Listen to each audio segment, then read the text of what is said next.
سلامونه ستړي مشئ وخت مو په خیر تاسې ته له ډیرو نیوز سرویس څخه د نن ورځې د مهمو خبرونو ټولګې ته راغلاست یو. نن جمعه د 1404 هجري لمریز کال د لړم نهمه چې د 2015 زیږدیز کال د اکتوبر له 11 سره برابره ده. شبنم وزریم او تاسې ته له ډیرو نیوز سرویس څخه د هیواد مهم خبرونه وړاندې کوم، خو په سر کې د مهمو خبرونو سرټکي. د کابل او اسلام آباد د مذاکراتو پای ته رسیدل. په ترکیه کې د اسلامي امارت او پاکستان ترمنځ مذاکرات پای ته ورسیدل. د افغانستان په اړه د پاکستان تازه څرګندونې.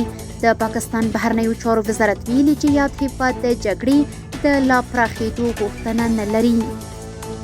او په اسلام آباد کې د افغانستان سفیر سردار احمد شکیب د افغان کډوالو د روان وضعیت په اړه اندېښنه څرګنده کړې. اوس هم بشپړ خبرونه. په ترکیه کې د اسلامي امارت او پاکستان ترمنځ مذاکرات پای ته ورسیدل. د اسلامي امارت ویان ذبیح الله مجاهد ویلي چې اسلامي امارت د خپل دایمي اصولي دریځ په رڼا کې چې د ډیپلوماسۍ او تفاهم له لارې د ستونزو حل غواړي، له پاکستاني لوري سره د ترکیه او قطر دولتونو په غوښتنه او منځګړیتوب په استنبول کې څو ورځې خبرې وکړې چې نن پای ته ورسېدې. مجاهد ویلي چې د اسلامي امارت له پیله پر ډیپلوماسۍ او تفاهم باور درلود، نو ځکه یې په رښتینولۍ او جدیت سره د مذاکراتو بهیر د یوه جامع او مسلکي ټیم په ټاکلو سره پیل او تر دې ځایه په پوره همکارۍ او زغم تعقیب کړ. نوموړي ویلي چې اسلامي امارت له خپلو نورو ګاونډیو هیوادونو سره د ښو اړیکو په څیر له پاکستان سره هم مثبتې اړیکې غواړي او د دوه اړخیز درناوي، کورنیو چارو کې نه لاسوهنې او چاته د ګواښ نه رامنځته کولو په اصولو ولاړو روابطو ته ژمن دی. مجاهد زیاته کړې د استنبول مذاکرات چې پیچلې پروسه یې درلوده، د دې خبرو په تایید پای ته ورسېدل چې بیا به هم دواړه غاړې غونډې کوي او پاتې مسایل به تر غور او بحث لاندې نیسي. د پاکستان بهرنیو چارو وزارت ویلي چې یاد هیواد د جګړې د لا پراخېدو غوښتنه نه لري.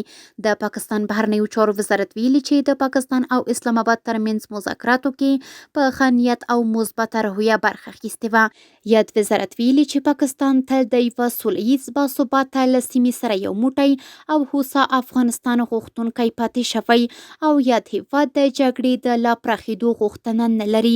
بهرنیو چارو وزارت هیله څرګنده کړې چې هیواد به یې د منځګړیتوب په بهیر کې ښکیل پاتې شي او هیله لري چې د نومبر په 6 د خبرو پایله مثبته وي. پاکستان د قطر او ترکیې رغنده رول ستاینه کړې چې د دې مسئلې د سوله ییز او دوستانه حل لپاره یې خپلې هڅې نه دي سپمولي. په اسلام آباد کې د افغانستان سفیر سردار احمد شکیب د افغان کډوالو د روان وضعیت په اړه اندېښنه څرګنده کړې.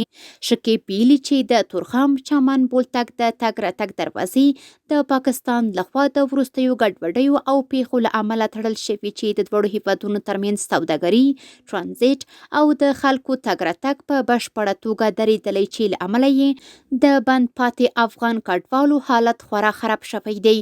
د سفارت د معلوماتو له مخې تر دې دمه شاوخوا 10,000 افغان کډوال نیول شوي او د توقیف مرکزونو ته لیږدول شوي دي. زرګونه نور چې د نیول کېدو ویره لري خپل سامانونه یې راټول کړي خو د تګ دروازې تړلي او په موټرو کې ناست پاتې دي. یاد سفارت زیاته کړې هغه قافلې چې له بېلابېلو سیمو په ځانګړي ډول د پنجاب ولایت څخه را روانې دي د جمرود او تورخم ترمنځ سړکونو کې بند پاتې دي. نږدې په 400 لاریو کې او له سختو کړاوونو سره مخ دي. په هغوی کې ماشومان، میرمنې، مشران او ناروغان شامل دي چې د یخنۍ ترڅنګ د سرپناه، پاکو اوبو، خوراکي توکو او درملو له کمښت سره لاس او ګریوان دي. له بده مرغه په تیرو 3 ورځو کې 3 ماشومان او یوه میرمن د سختو شرایطو له امله مړه شوي دي. ډیرو خلکو سفارت ته شکایتونه کړي چې په سیالکوټ، خوشاب او اټک سیمو کې د بیرته ستنېدونکو افغان کډوالو موټرونه پولیسو درولي. خلک یې له موټرو راایستلي او ورته یې ویلي چې پرته له پیسو نه پرېښودل کېږي، که نه توقیف مرکزونو ته به انتقالیږي. همدارنګه د کډوالو شکایت کړی چې پولیس په بیلابیلو پلمو ترې پیسې غواړي او ځوروي. یاد سفارت د پاکستان له حکومت غوښتي چې ټولې دروازې تورخم، سپین بولدک، چمن، انګور اډه، غلام خان او نورې لارې ژر تر ژره پرانیستل شي څو کډوال وکولی شي په منظم او باعزته ډول خپل هیواد ته ستانه شي. که نه نو د شړلو بهیر دې تر هغې ودرول شي تر څو دروازې خلاصې شي. سفارت همدارنګه له اړوندو پاکستاني چارواکو غوښتنه کړې چې د توقیف مرکزونو مسؤلینو ته لارښوونه وکړي تر څو له نیول شویو افغانانو سره انساني چلند وشي او هغوی ته اړین امکانات او لومړنۍ اړتیاوې برابرې شي. او وروستی خبر همدا چې په تورخم کې د جبرن راستنېدونکو افغان کډوالو د راتګ او لومړنیو خدمتونو لپاره پراخ ترتیبات نیول شوي دي. د ننګرهار ولایت مقام د رسنیو دفتر ویلي چې د عمري کمپ مسؤل ملا محمد هاشم میوندوال ویلي کاري ډلې له څو ورځو راهیسې د احتمالي هجوم د مدیریت لپاره بوختې دي تر څو د تورخم دروازې تر پرانیستل کېدو وروسته بیرته راستنېدونکي افغانان له ستونزو خوندي وساتل شي. د نوموړي په وینا په کمپ کې د استوګنې خیمې، روغتیايي خدمتونه، د اوبو او خوراکي موادو برابرېدل او د ښځو او ماشومانو لپاره ځانګړې برخې جوړې شوې دي. نوموړی وایي هڅه کېږي چې هر راستنېدونکي لپاره بنسټیزې اړتیاوې پر وخت پوره شي.